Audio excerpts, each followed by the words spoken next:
जय माई की। दीपावली का त्योहार माँ लक्ष्मी को प्रसन्न करने के लिए सभी हिंदुओं में बड़ा ही महत्वपूर्ण त्योहार माना गया है। जितने भी सनातनी हैं, जो भारत में रहते हैं या भारत से बाहर रहते हैं, सभी दीपावली को खूब धूमधाम से मनाते हैं, दीपोत्सव को।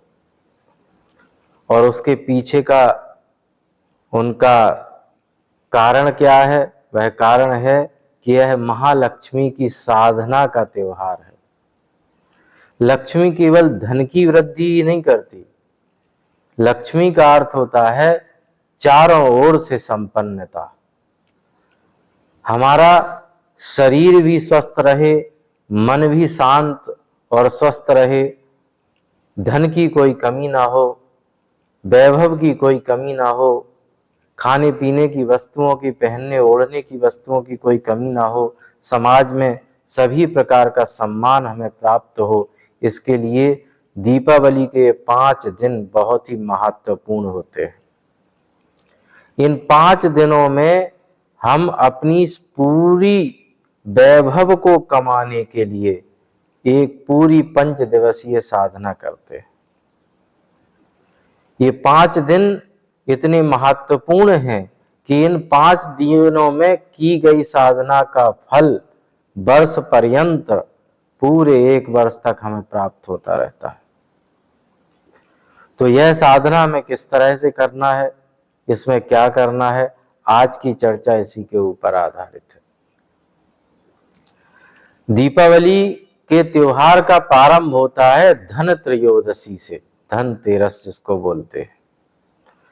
धनतेरस के दिन धन्वंतरी जयंती भी होती है। धन्वंतरी वैद्यों के देव हैं, ये देवताओं के वैद्य कहे जाते हैं। देवताओं की भी बीमारियों को ये ठीक करते हैं, मनुष्यों की तो बात ही क्या है। इनकी पूजा साधना करने से वर्ष पर्यंत कोई भी साधक बीमार नहीं होता, बीमारियों से मुक्त रहता है। इसलिए धन त्रयोदशी को इनकी पूजा की जाती है। इनकी पूजा करने के लिए इनका एक विशेष ध्यान है जो आपको दिखाई दे रहा है। इसको पढ़ करके जिस तरह से भी आपके पास उपलब्धता है उस तरह से चित्र रख करके अथवा कलश स्थापित करके इनकी पूजा करनी चाहिए। अब ये जो धन त्रयोदशी है, धनतेरस, इस दिन से ही आपको एक विशेष अनुष्ठान भी प्रारंभ करना है। यह अनुष्ठान है एक बीज मंत्र का। लक्ष्मी की साधना के ये 5 दिन हैं, इसका ये पहला दिन है और इस पहले दिन से लेकर के तीसरे दिन अर्थात दीपावली के दिन तक आपको 3 मंत्रों की साधना करनी है। अगर इन 3 मंत्रों की साधना आप विधिवत कर लेते हैं तो वर्ष पर्यंत आपको किसी प्रकार के धन धान्य वैभव की कमी नहीं होती, महालक्ष्मी की कृपा आपको प्राप्त होती है।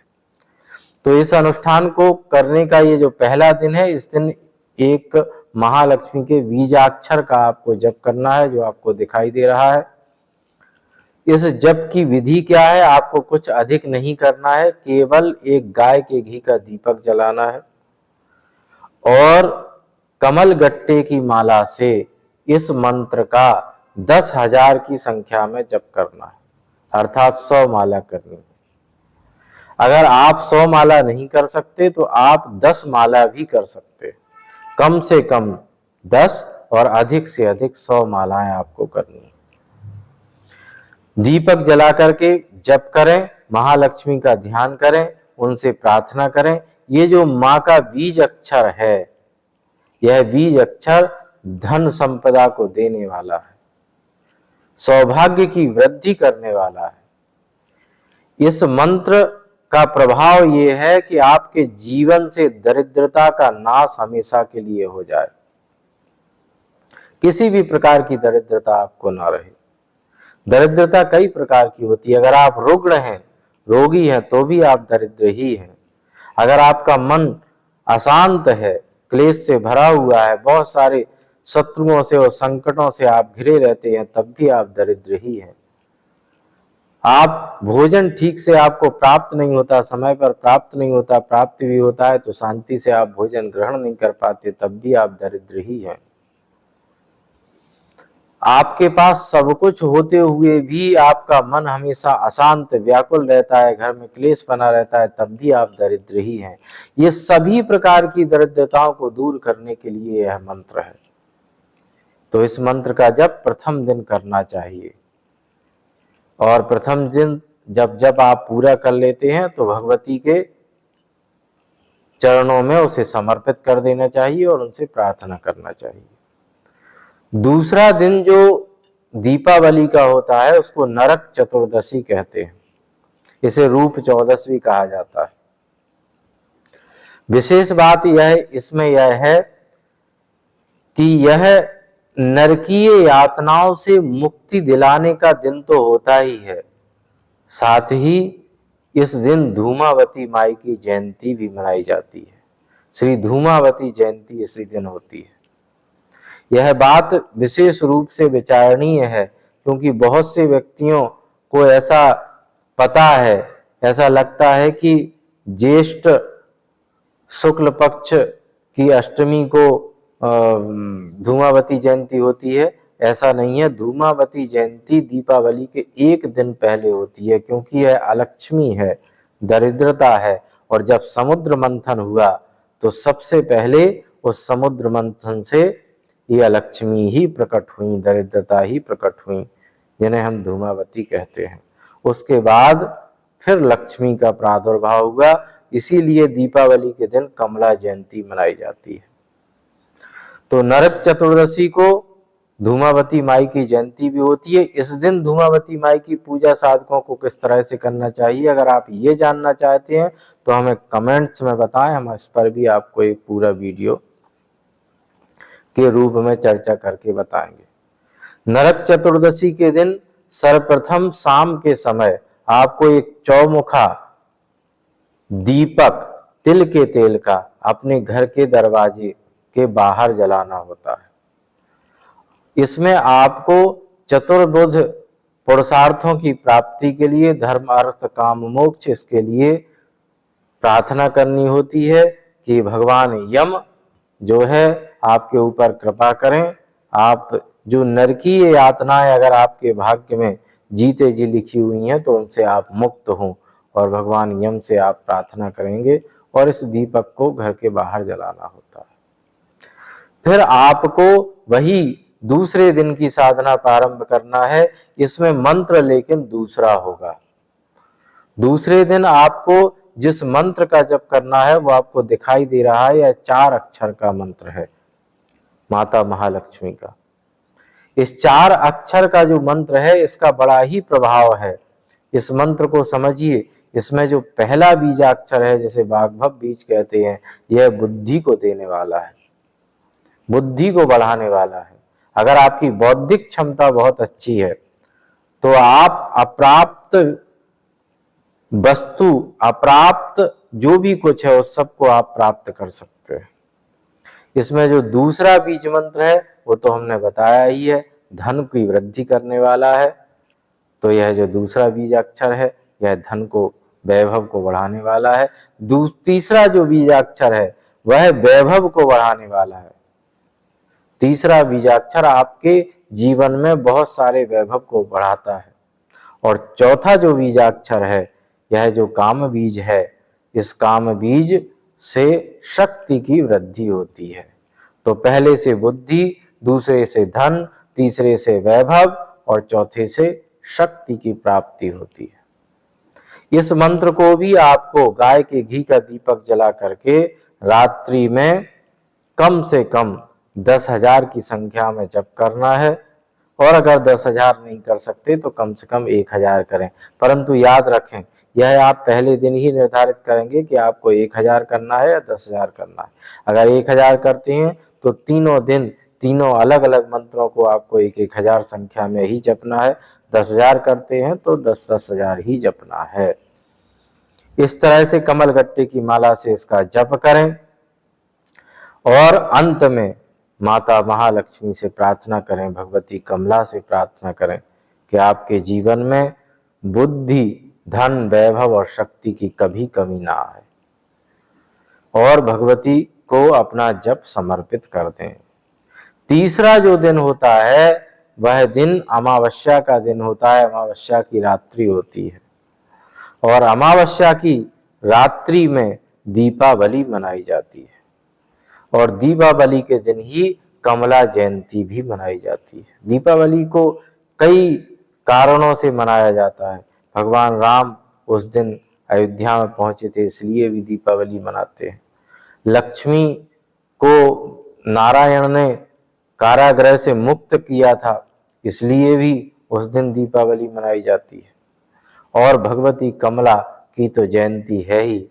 यह जब क्षीर सागर का मंथन हुआ तो उसमें से इस दिन भगवती कमला प्रकट हुई कमल के ऊपर, इसलिए इस दिन कमला जयंती मनाई जाती है।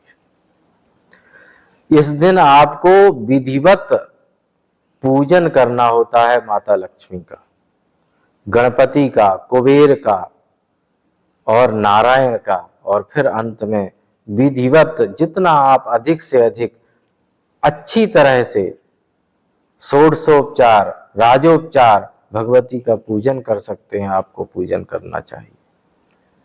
जैसे भी आप स्वयं कर सकते हैं स्वयं करें, किसी योग्य ब्राह्मण को, आचार्य को बुलाकर करवाना चाहते हैं तो वो भी करवा सकते हैं। तो इस तरह से आपको लक्ष्मी जी का पूजन करना चाहिए। और फिर वही कि इस रात्रि में आपको भगवती कमला के इस मंत्र का जप करना चाहिए जो आपको दिखाई दे रहा है। यह 10 अक्षर का मंत्र है।